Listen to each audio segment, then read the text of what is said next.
पत्रकार परिषद बुलाने का मकसद मालेगांव शहर के अंदर पिछले 3-4 महीनों से शहर का वातावरण खराब करने की कोशिश की जा रही है। और अभी मैं सुना हूँ कि 2 जुलाई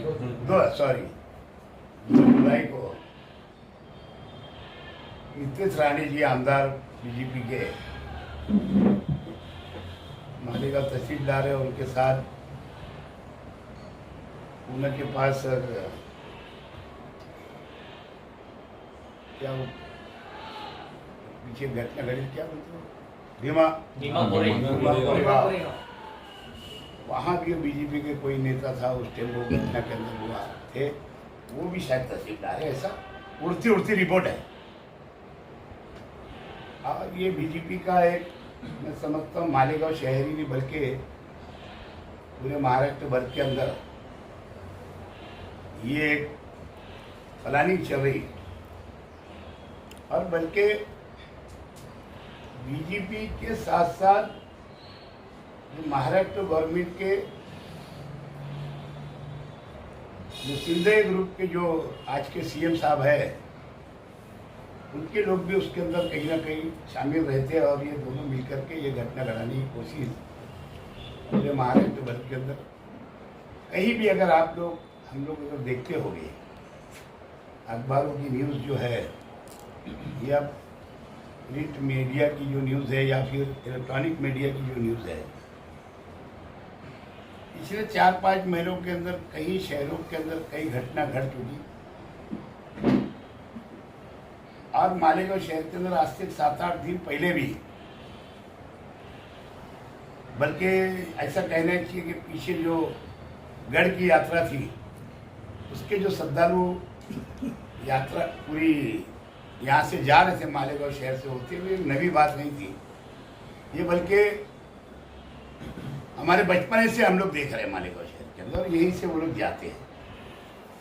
लेकिन पिछले 2 साल से कुछ घटना घटाने की कोशिश उस वक्त तो भी की जा रही। वो बेचारे अपने अच्छे ढंग से गढ़ की यात्रा के लिए जाते थे, माँ और बहनें भी और भाई भी, बुजुर्ग भी रहते थे। जब भी छोटी मोटी गाड़ियाँ जाती थी, जैसा जैसा वक्त आया वैसा चलन रहा, और ज़्यादातर पैदल ही जाते थे। पिछले साल भी जो यात्रा गई, जब भी बहुत बड़ी साजिश थी, लेकिन मालेगांव शहर की अमन पसंद हिंदू मुस्लिम भाइयों ने उस घटना को एक तरीके से रोका। अभी 7-8 दिन पहले मौसम पुल की जो अली हदीस मस्जिद है, वहाँ जो बड़ का झाड़ है, वहाँ पे कुछ ना फसादियों ने बोलेंगे या कुछ जातिवाद लोगों ने वहाँ पे बड़ा घंटा बांध दिए थे बड़ के झाड़ पे।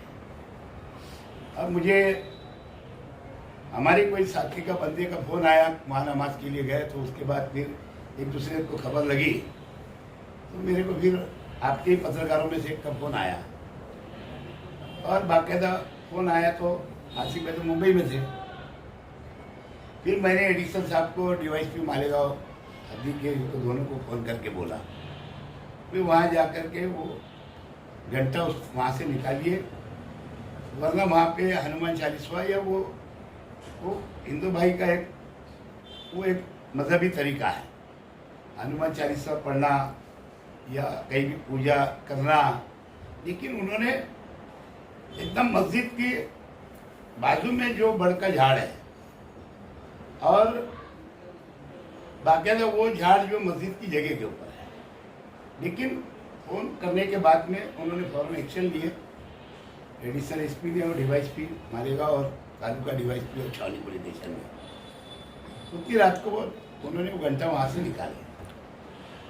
अब एक नई खबर आई कि 2 जुलाई को राणे जी आ रहे, नीतीश राणे जी।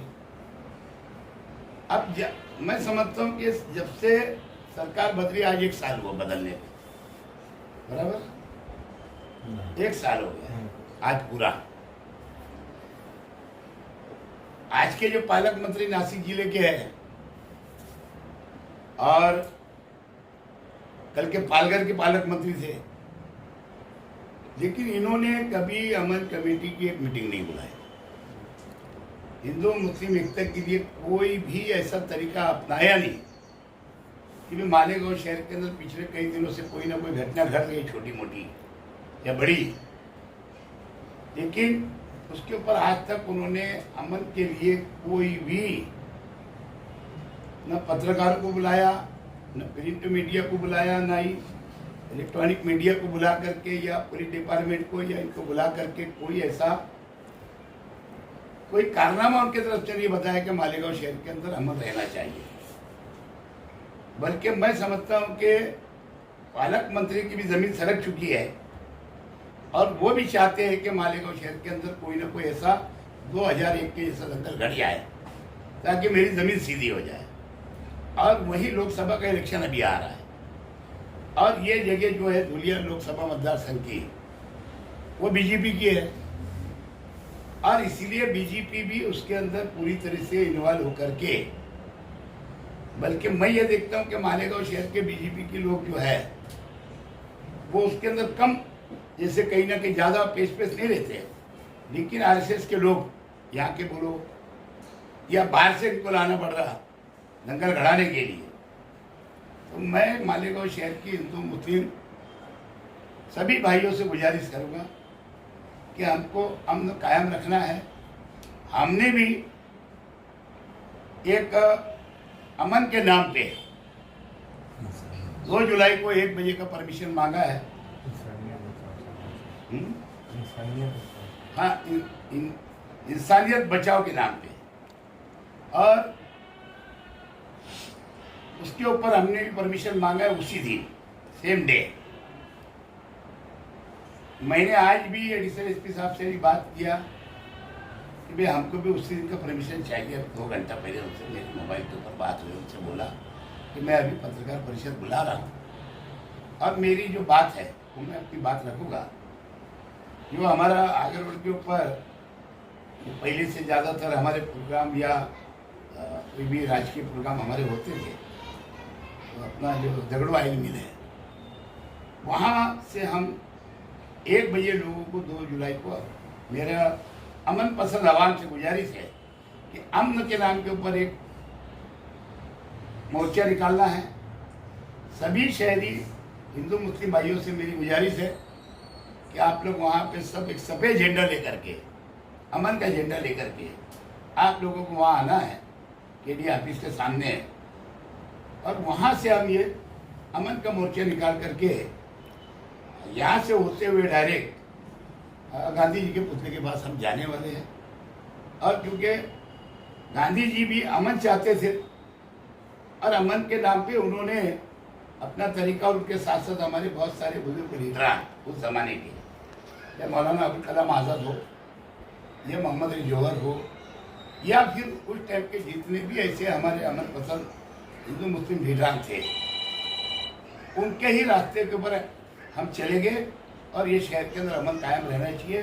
पुलिस अगर परमिशन नहीं भी देती है तो मैं मेरे नेतृत्व के अंदर ये मोर्चा निकाल के वहाँ तक लेके जाने वाला। कितने बजे निकालेंगे? 1 बजे का आह्वान कर रहे, 1 बजे जाएंगे 2 जुलाई।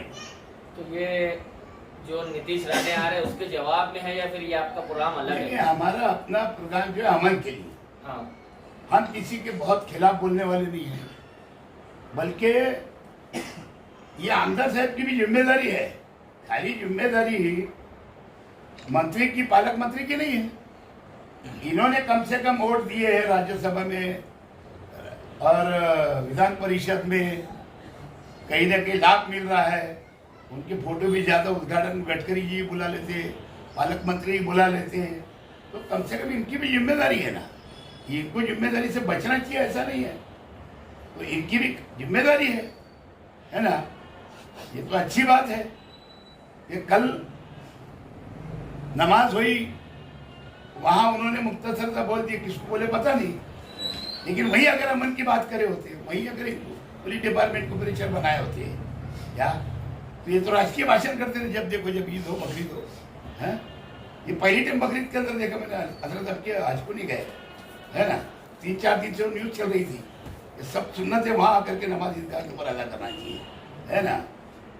तो पहले नहीं बोलते थे, लेकिन अब के हज को नहीं गए तो वहाँ, क्योंकि मैं नमाज पढ़ाने वाला हूँ, मैं वहाँ पे तकरीर करने वाला हूँ, मजहबी तकरीर, और उसके साथ साथ सियासी तकरीर हमेशा करते हो, तो उनको तो इससे अच्छा मैदान मिलता ही नहीं क्या। तो इसके लिए मेरा उन पर भी आरोप है, उनको भी चाहिए कि जब तुमने वोट दिए दोनों ढेर तीनों ढेर, है ना, तो जाहिर सी बात है तुम्हारी भी जिम्मेदारी बनती। तुमने कम से कम पुलिस डिपार्टमेंट के ऊपर, बोलने को तो बस बोल देते आप, तो पुलिस डिपार्टमेंट के ऊपर प्रेशर बनना चाहिए। अगर यहाँ पे अगर मालेगांव शहर के अंदर कुछ भी वातावरण खराब होता है तो उसके जवाबदार नासिक जिले के पालक मंत्री दादा भुसे जी रहेंगे, साथ साथ में भाजपा के आमदार नीलेश राणे जी रहेंगे, और साथ साथ में पुलिस डिपार्टमेंट कलेक्टर, ये पूरे जवाबदार रहेंगे, ऐसा मेरा मानना है। इस मोर्चे को लेकर मतलब माना जा रहा है, ऐसा शक जाहिर किया जा रहा है कि कुछ हो सकता है, तो क्यों ना इस मोर्चे को ही रद्द करने की मांग की जाए। ये तो पुलिस डिपार्टमेंट की जवाबदारी, पालक मंत्री की जवाबदारी, सरकार में बैठे हैं, अंदर की जवाबदारी बोलना चाहिए। शहर का माहौल शहर खराब, की अमन पसंद आवाम तो चाहती ही नहीं, हिंदू भाई भी नहीं चाहते, मुसलमान भी नहीं चाहते। लेकिन क्योंकि मैं बोलता हूँ ना कि बीजेपी की भी जमीन खसकी हुई है ना। लोकसभा में बहुत बड़े बड़े कारनामे मालेगा धुलिया मतदार संघ में करेंगे उन्होंने भी, है ना। और ना ही पालक मंत्री कुछ कर पाता है 4 टाइम में, साहब और आप ना अंदर कुछ कर पा रहे अपने। साहब आपने कहा परमिशन नहीं देंगे भी, तो आप तो निकालू बना, केस बनेगा मेरे पे, हाँ केस बनेगा ना, नई बात थोड़ी है। और केस बनाने से डरता हूँ क्या मैं? अमन खराब होगा। आपने बोले कि पालक मंत्री जिम्मेदार रहेंगे, राणे जिम्मेदार रहेंगे, सेंट्रल हल्के के एमएलए जिम्मेदार नहीं रहेंगे? बोला ना जिम्मेदार रहेंगे ना, वो तो अंदर भी जिम्मेदार रहेंगे हमारे वहाँ के। नहीं तो उनको कल मौका था, और ये उसके 2 दिन पहले से हवा चल रही है गांव के अंदर, वो कल बोल सकते थे ये बात वहाँ पे, लेकिन उन्होंने नहीं बोला। जैसे दादा भुसे को फायदा होगा, दंगा अगर हो गया तो दादा भुसे को फायदा होगा, ऐसा यहाँ सेंट्रल में भी फायदा होगा। ऐसा है कि जब ये बोलेंगे ना, जब मालेगांव के आमदार बोलेंगे ना, अभी खामोश हूं मैं, जब बोलेंगे कारपोरेशन का फायदा लेना रहेगा, असेंबली का, पार्लियामेंट का, असेंबली का फायदा लेना रहेगा। दादा भुसे साहब तो हारने ही वाले हैं, आवाम कुछ चाहती है, लेकिन इसीलिए वो चाहते कि कुछ ना कुछ मालेगांव के अंदर 2001 जैसा माहौल हो जाए। और मैं सभी वापिस गुजारिश करूंगा हिंदू मुस्लिम सिख ईसाई भाइयों से कि कल सफेद झंडा लेकर के आइए, अरे 2 जुलाई को, है ना, और उसके अंदर शामिल रहे, और यहाँ से हमको